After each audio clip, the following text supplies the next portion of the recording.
More than uncomfortable conversations, we need uncomfortable action.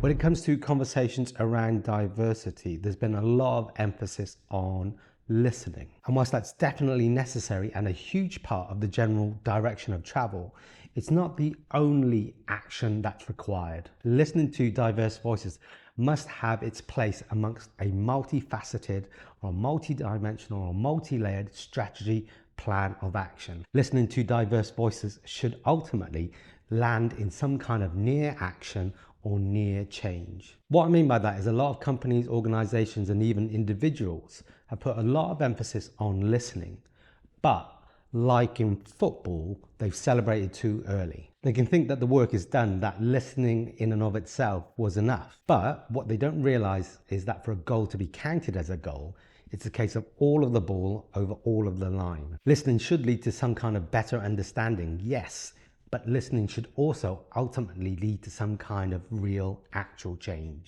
But why does it matter?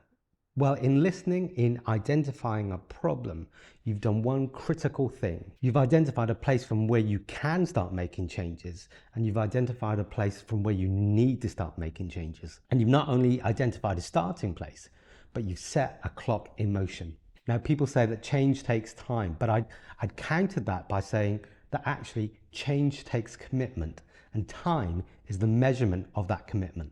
That desire to change needs to exist alongside a plan or a strategy that keeps you accountable and a sense of transparency that keeps you humble and honest. Wait too long to deliver anything and you run a risk of losing that credibility, and you run the risk of saying some very nice words but having little or no action to back that up. And the clock that you set in motion when you said it was time to change, well, that clock is still ticking. And for some, time has already run out. For some, the trust in the change that was promised has dissipated and faded. So what can we do about it? Well, the reality is that the conversations and the contexts at which we look at diversity will be wildly different for each and every one of us. Different in terms of people, different in terms of setting, different in terms of resources.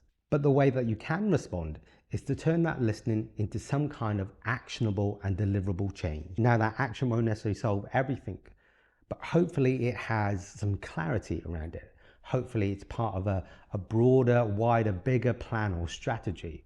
And hopefully, and really crucially, it has a clear deadline.